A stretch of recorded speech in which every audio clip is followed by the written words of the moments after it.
As autumn colors fall,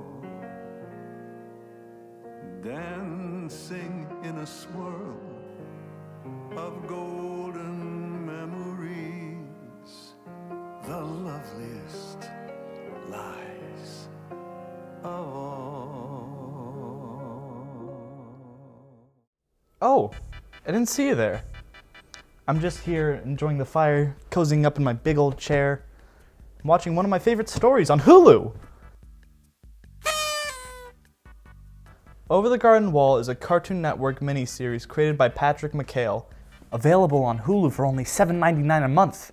And because it's a kids show, you don't really get ads, so it's basically a free. It centers on two brothers, their frog, and a talking bird named Beatrice as they travel through a dangerous forest called the Unknown. It's PG, it's funny, it's deep, and it's really hip. I always find something new every time I go through it.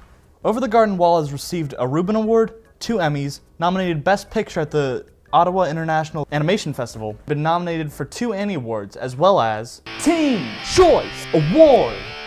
You know, this series is absolutely amazing, and I find something new about it every time I watch it. I'd say I've watched it somewhere around like 15 times so far, and I'm bound to watch it.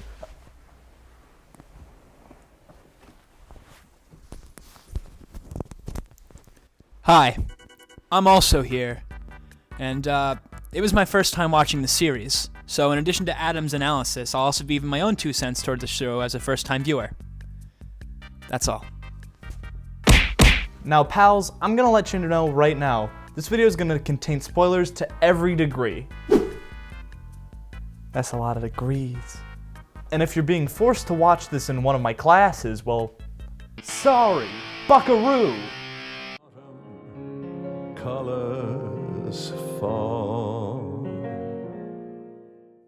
At the start of the series, we see these short book openers for each of the 10 episodes, small foreshadowing, and we start in medias res with Wirt and Greg along with their frog who find themselves lost in the woods.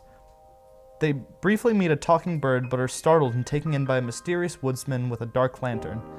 He takes them into his mill and warns them that the beast lurks through the woods, searching for lost souls. Then he goes off to grind his wood into oil. Here are some important notes for you. This house is filled to the brim with bluebird decor. Second, my birthday is September 20th. Remember that. Thirdly, Greg is leaving a candy trail like he's Hansel and Gretel looking for a witch in a house made of breadcrumbs. See, the duality between Greg and Wirt is really basic, but at the same time very interesting. Greg is the embodiment of silly, optimistic kid energy, while Wirt is melodramatic teen angst.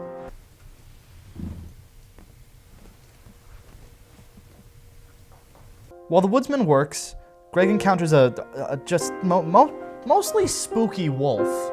In the ensuing chase, the brothers destroy the mill, and the woodsman sends them off to a nearby town up north and warns them to beware the beast.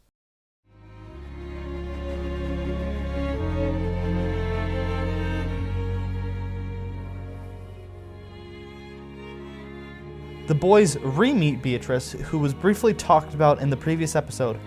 And Beatrice is also the name of Dante's guide through the afterlife. Greg has helped her out of a thorn bush, and she's now honor-bound to help them get home. The three happen upon a town, Pottsfield, and Pottersfield is also the name of a burial ground for the poor back in the day. The town is celebrating a harvest. Upon entering, they are sentenced to a few hours of manual labor for trespassing and stepping on pumpkins. When their sentence is up, Wirt learns that all of the pumpkin folk are skeletons in pumpkin costumes, and their town leader, Enoch, voiced by Chris Isaac.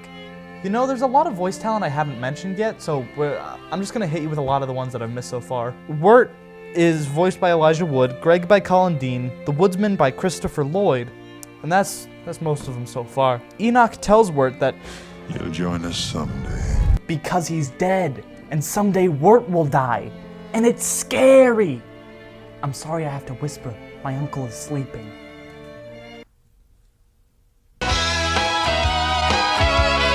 The brothers decide to follow Beatrice to a woman named Adelaide who will help them get home.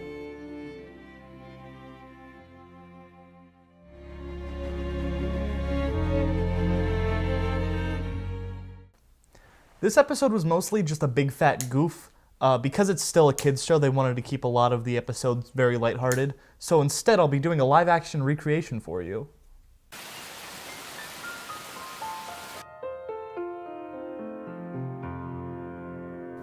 Hello, boys, and welcome to the classroom where we train animals to wear clothes and talk and speak like humans, count and spell and whatnot. Please, have a seat. Oh, goodness me. I am such a pushover that I am inclined to accept this offer. What say you, Brother Gregory?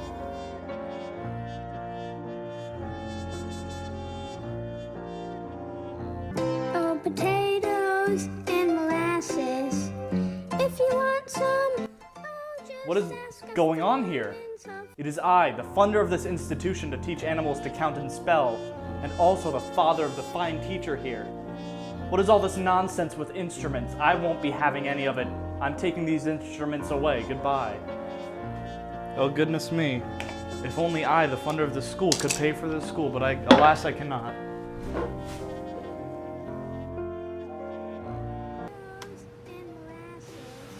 Oh, goodness. Where are the instruments?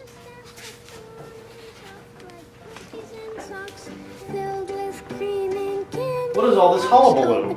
We were just doing a musical banquet to raise money for the school. It truly does appear as if life could be as sweet as potatoes and molasses.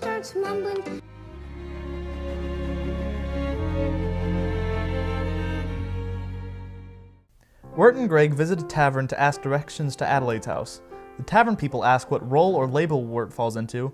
They presume that Maybe he's simple. You're the young lover. You're a pilgrim. What? labels are a theme within the show, and here we see that. The tavern people warned the brothers about the beast and revealed that he turns lost souls into trees of oil to burn in his lantern, leading Wirt to believe that the woodsman is the beast. Wirt finds Beatrice unconscious next to the woodsman, who Wirt now believes to be the beast. They fight, and Wirt wins, burning down a nadelwood tree in the process. And Wirt and Greg ride off with her on the back of Fred the horse, voiced by Fred Stoller. Meanwhile, the beast reminds the woodsman, sorry, scary. He reminds the woodsman that the flame inside his lantern contains his daughter's soul, and that he must keep it lit to keep her alive.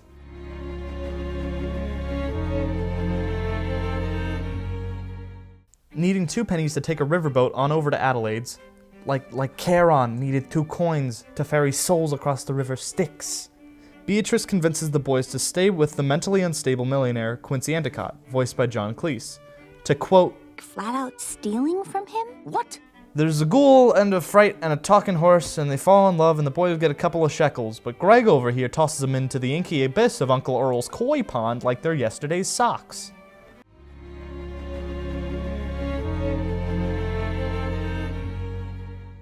The gang, with pep and step, stow away on the frog ferry. Some frog hijinks occur. The best song in the series is played, and George Washington, the frog, gets a record deal with the cruise line. Hold the phone, sister. We're only 6 minutes into this 10-minute episode.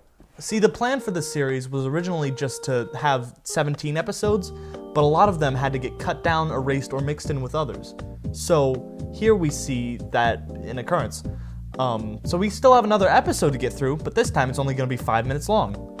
So here it comes, Baby Frog Boat 2, Electric Boogaloo. Hey! These folks are setting up camp, right? Taking the choo-choo on down to Sleepy Time Junction and all. While the brothers sleep, Beatrice sneaks off to secretly meet up with Adelaide, the good woman of the pasture. But listen to that scary music. That ain't no good woman. That's a witch. That's an old scary aged witch. Yarn motif having witch. Oh. Yarn, I guess. Here it's revealed that Adelaide has the key to turning Beatrice back into a human, and in return, Beatrice was planning on giving the witch a child slave. But Beatrice is now pleading to take the place of the brothers. Who should show up but the child slaves? Wirt misconstrues the conversation for being set up into a trap by Beatrice, which he was. The witch is killed in fresh air, and the boys run away, now birdless.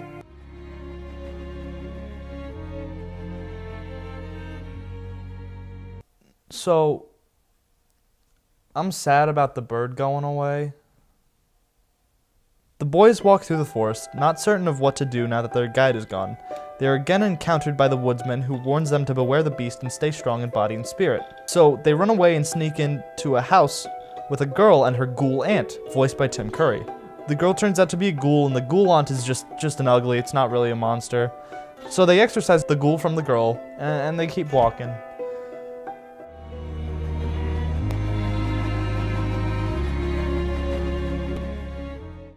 This episode marks a transition from fall to winter. Wirt and Greg stop for a nap under the tree where Wirt gives up hope and begins growing into an Edelwood tree. The entire episode is based around Greg's dream sequence as the brothers sleep in a pile of leaves and freeze to death. Actually, Babes in the Wood is a fairy tale in which two children die in the forest and are buried in a pile of leaves. Greg is granted one wish by the fairy wish lady. He wishes to take Wirt and himself home, but the wish queen tells him that Wirt is already being claimed by the beast, being turned into a sad woodman. Greg then makes a different wish, one that we can presume to be something along the lines of, I wish we could trade places. When Greg wakes up, Wirt is no longer perishing, and Greg walks off to meet the beast.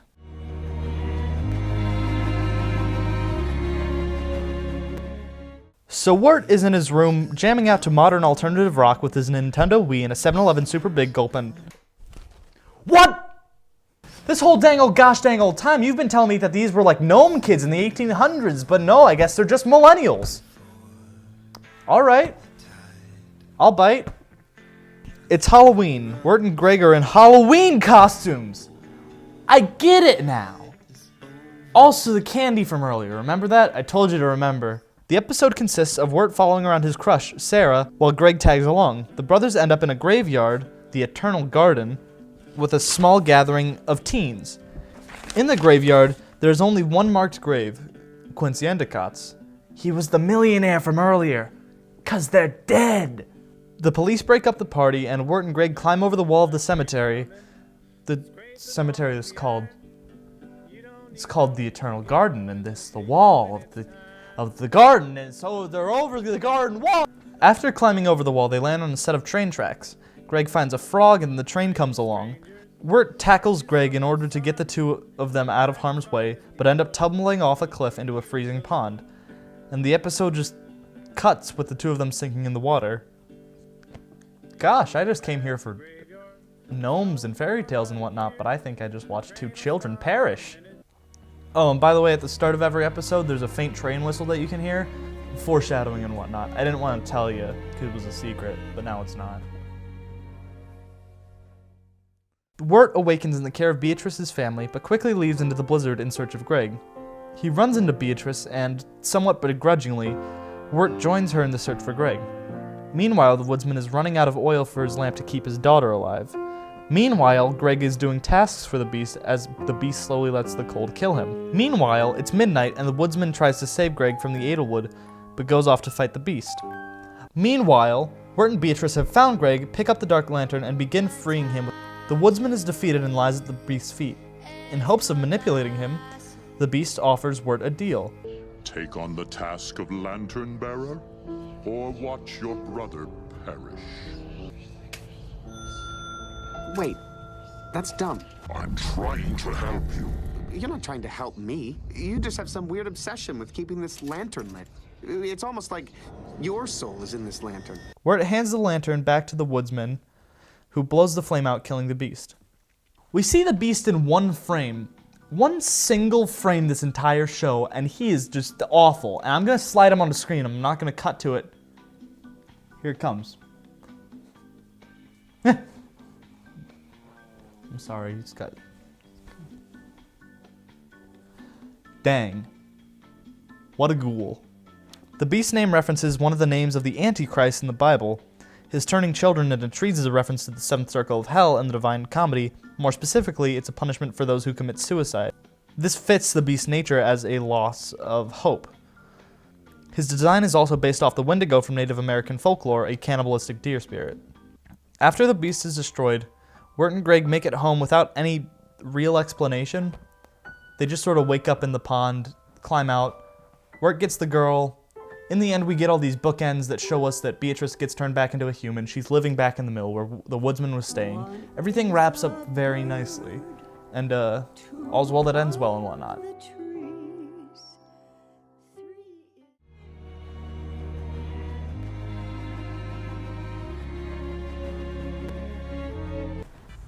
Hello, it's me. Again.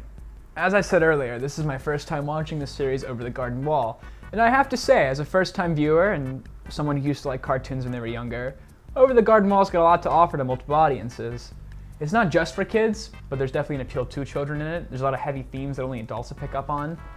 I have to say though, even though I did enjoy the dialogue throughout the series, there were times where subtlety was thrown completely out the window. And admittedly, this is an understandable flaw, as the episode count did go from 17 episodes to 10 episodes to be made for the Cartoon Network channel. In the same regards to no subtlety, there were a lot of symbols and metaphors on the show that were really obvious. And I didn't mind that. I really liked having the stereotypes and the archetypes used for the woodsman and the beast. It made me feel like I knew the characters much better than I did. And at the same time, there are still a lot of hidden things, like the fact that episode 8's based off a real-life fable. I didn't pick up on that at all, so a lot of surprises here and there. Altogether, Over the Garden Wall is a paradox of a show. It's charming and funny, but at the same time grimy and dark. It has these themes that deal with children, but also these children are put in these very adult situations where things are kind of scary. These are just some symbols that we didn't talk about earlier. So first of all, the unknown itself represents some kind of purgatory or near-death dream state. The lantern represents blind hope, denial, and a coping mechanism as the woodsman fights to hold on to the memory of his daughter. In the final episode, where Wirt and the Beast have their big showdown, the only light is the light that is provided by the lantern in a circular motion. This is similar to how a stage would be lit, as if it was being performed by people on a stage. Overall, Over the Garden Wall was an amazing experience. It was short, and it only took about an hour and a half to get through, but each episode was packed with such heavy symbolism and deeper meaning that it felt very impactful after I viewed it. If you haven't seen Over the Garden Wall, I'd say give it a shot. It's a pretty good show, and it's got a high rewatchability factor. That's it. Every episode in the series, a character presents a fear. Wirt is scared of the woodsman and the beast. The woodsman is scared of losing his daughter. The beast is scared of having the lantern go out. Lorna is scared of her scary ghoul aunt, and I'm scared of the vacuum cleaner. This is a show that is primarily based on fear. The themes, anyways. And there's a deleted scene within the show that explains everything pretty well. When I first got lost, you told me to beware the unknown. But you were wrong. This place isn't scary. What's really scary is going home and facing your problems. That's the real unknown. This is a show about hope and how easy it is to lose it, and growing up and taking responsibility and braving our own unknowns.